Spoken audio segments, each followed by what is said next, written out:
چې ټول حج د هغې نه غیر چاپېره ګرځي. هلکه وایي د زمزم اوبه څکه، دا د زمزم اوبه هسې نه دي، دا د اسماعیل علیه السلام په هغې لتو باندې راوتي دي چې کله هغه ته تنده راله او مور ته تلې وه هغې وله اوبه کتې. دا د صفا مروه دا سعی هسې نه ده، دا چې هغه میلین اخزرین ورته وایي یو جوور ځای دی پکې، په دې کې نارینه ورته وایي تاسو به منډه وښئ. منډه به ځکه وښئ چې دلته حاجرې منډه وښلې وه. نو دا الله تعالی ته د حاجرې منډه دا اوس چې 30 لاکھ حاجیان دي دا به ټول منډه ځکه وښي چې په الله امتحان کې څوک پاس شي په هغه ښه ولګي تر څو پورې چې قیامت نه راغلی د حاجرې دا سنت به ژوندي. نو زما ستا لپاره پکې دا سبق دی چې کو قرباني دې ورکړه. وایي سقرات قرباني ورکړې وه د عیسی علیه السلام نه مخکې راغلی و او حکومت ورته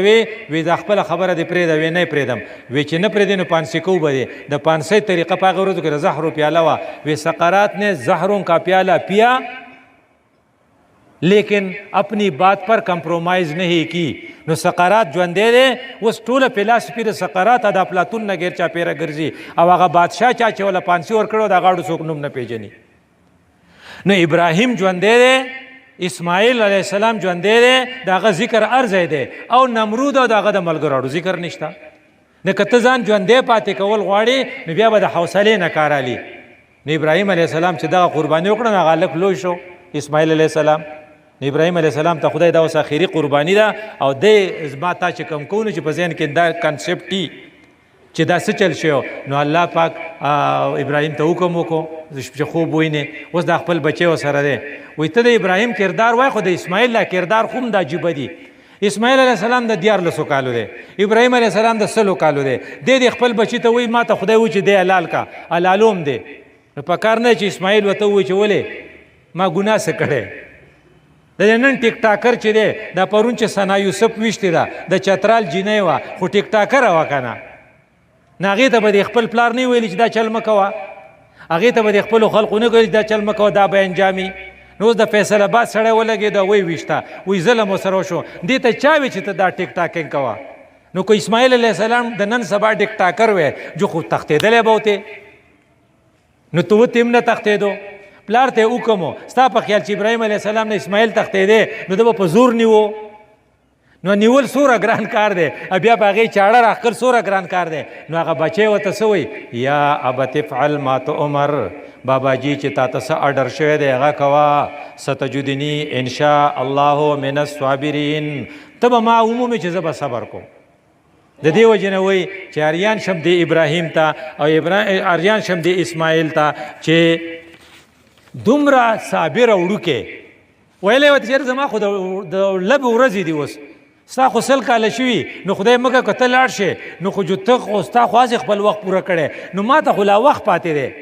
دی ورته ونه وی. دې وجې نه اقبال پې ډېر ښه پوهېدو نو هغه وی یہ فیضان نظر تا یا مکتب کی کرامت تی.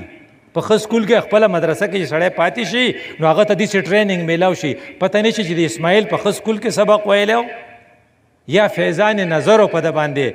سکایه کس نے اسماعیل کو آداب فرزندی. اسماعیل خپل پلار ته وایي یا ابت افعل ما تؤمر. وایي دا پلار یې داسې سخت دله نه و چې په دې بچي نه خفه کېدو خو پلار او زوی دواړو د خدای خبره منله. نو چې منله نو څه ورته وایي اسماعیل علیه السلام هغه یې څه کو پړ مخې سملاو. وایي دا پړ مخې ځکه سملاو چې آی ټو آی کنټیکټ وشي که نه نو سړي په اړه کې مینه ډېره راشي. نو کېدای شي چې د آی ټو آی کنټیکټ د وجې نه زما لاس ورپېږي، لاس مې ورپېږي او بیا د خدای په حکم کې کمزوري راشي. نو الله د هغې پکچر پیش کوي. نو فلما اسلما کله چې دواړو اسلام راوړ، یو خو زما ستا رهي اسلام دی یو هغه اسلام دی چې وایي دا لال که وایي بس لالوم وایي تا لالوم وایي ما لال کا. یو سړی تا لالې نو ته ډېره قرباني ورکوې که دا چې وایي چې ما لال کا دی ډېره قرباني ورکوي. مونږ خو دا چې وایي چې ما لال کا د دې قربانۍ ته ځیرېږو. یو سړی ته په ټوپک وولې جو خو خلاصه ده خبره خو یو سړي باندې ته چاړه راکاږې. یو سړی په جنگ کې مړ شو نو هغه ګران نه هغه نسبتا اساني ځکه سړی په جوش کې خو چې یو سړي له لاس خپې ته وتړې بیا یې سملې د دې نه ګران مرګ بل نشته. نو فلما اسلما نو الله پکچر پیش کوي، تصویر تا پیش کوي وتله للجبین او اسماعیل پړ مخې سملاو چې آی ټو آی کنټیکټ را نشي. نو منګ وته دغه کا نادا ان یا ابراهیم قد صدقت الرؤیا ابراهیم اوس تا خپل وخت دغه چې دی خوب چې دی دا رښتیا کو او اوس دا زمون کار دی جبریل وی ما ته الله وی چې زر ځان رسوا ابراهیم خو چاړه راکاږي هغه دا خیال دی چې د اسماعیل په سټ تا نور په حقیقت کې ګډ راغلی دی او هغه ګډ چې دی هغه لال شو او چې کله د وکتل چې کار مې وکړو چې وی کتل ښکته ګډ و مخامخ اسماعیل ولاړو نو ځکه وی خدای پاک قرباني غواړي خو قرباني اخلي نه زمونږ پایلټان الحمدلله ټول روغ راغلی دي او که فرض که څوک مړه دي نو هغه شهیدان دي د هغې ژوند هغه دی چې ته ما تعزیرېږو سړی په دستونه پولټو مري د هغې نه دغه شهادت مرګ ښه نه دی دا ټول غله مشرف په څه مړ دی په داسې مرض مړو چې په لکاو خلقو کې یو کس ته کېږي خدای پرې راوست او هېچا علاج نشو کولی او په هغې ورځ باندې زموږ په دې بونیر کې یو غریب سړی مړو قمر نومې و اول ته مشرف و د مشرف په جنازه کې هېڅوک نه او د قمر په جنازه کې په سړکونو کې خلق ولاړو صرف ښه سړی او نور پکې هېڅ خوبي نه و غریب و دې ته وایي چې ستا مرګ بیا د زیرېدو به نو وتله للجبین او بیا الله وایي ان فی هذا لبلاء مبین دا ډېر سخت ازمایش و لکه پیپر جوړی که نه ټیچر نو سټوډنټان ټول وایي ټیچر وایي پیپر ګران و خو چا چې جوړ کړی هغه وایي نه ګران نه او دا پیپر الله جوړ کړی و الله وایي ګران و دا پیپر خو الله راخ کړی و که نه نو الله وایي ان فی هذا لبلاء مبین وفدیناه بذبح عظیم وترکنا علیه فی الاخرین او وروستو به خلق په چکدره کې او په بونیر کې او په مردان کې د خالی په ورځ باندې دغه کار کوي خو څاروی به ځکه لالی دا سړي په ځای لالی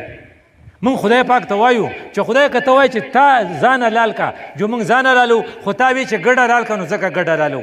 وا سړي مونږ یارولی یو وی چې دا 2025 دا اختر نه دی د دې نه پس کېدی شي چې مونږ خپل بچی لال کو وی دا به څنګه لالو وی کو انډیا حمله وکړه نو زمونږ بچي به ځي او حلالیږي به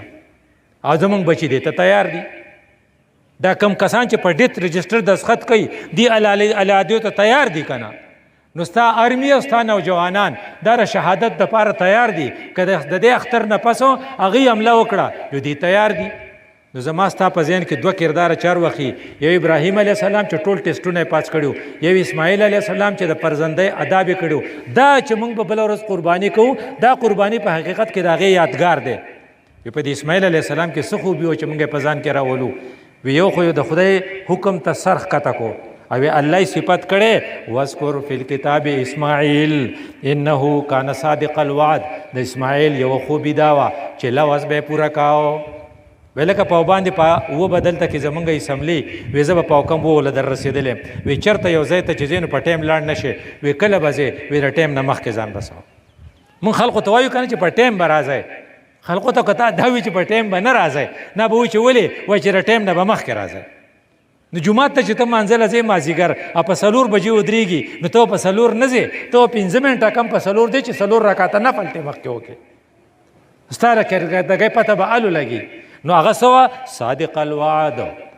ته چې وعده وکړې چې ستا د پاکستان صدر ویلو وی وعده کوئی قرآن کی آیات تو نہیں ہے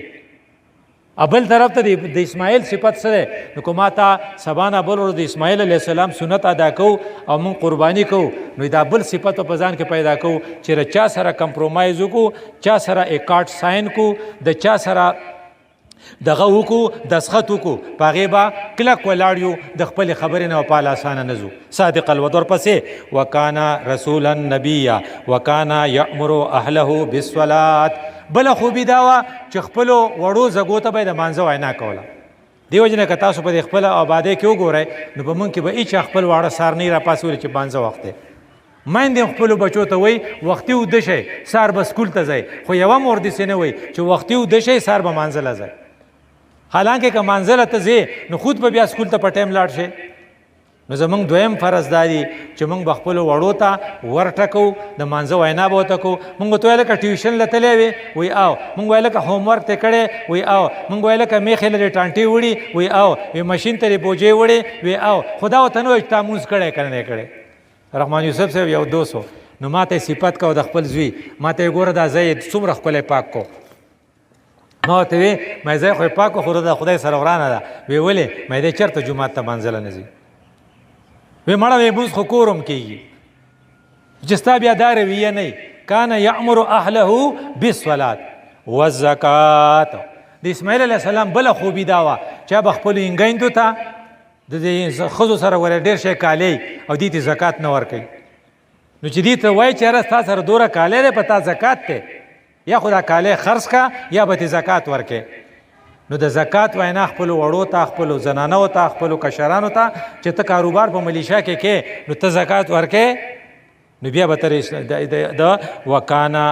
عند ربه مرضیه، د خدای ډېر خوښ. نو که موږ دا وایو چې د الله دې خوښ شي، نو موږ به د خپلو کشرانو په تربیت کې ایثالو، هغو ته به د مانځه وینا کو او هغو ته به د زکات وینا کو. الله دې مال تاسو په عمل توفیق راکړي. اقول قولي هذا استغفر الله لي ولكم ولسائر المسلمين.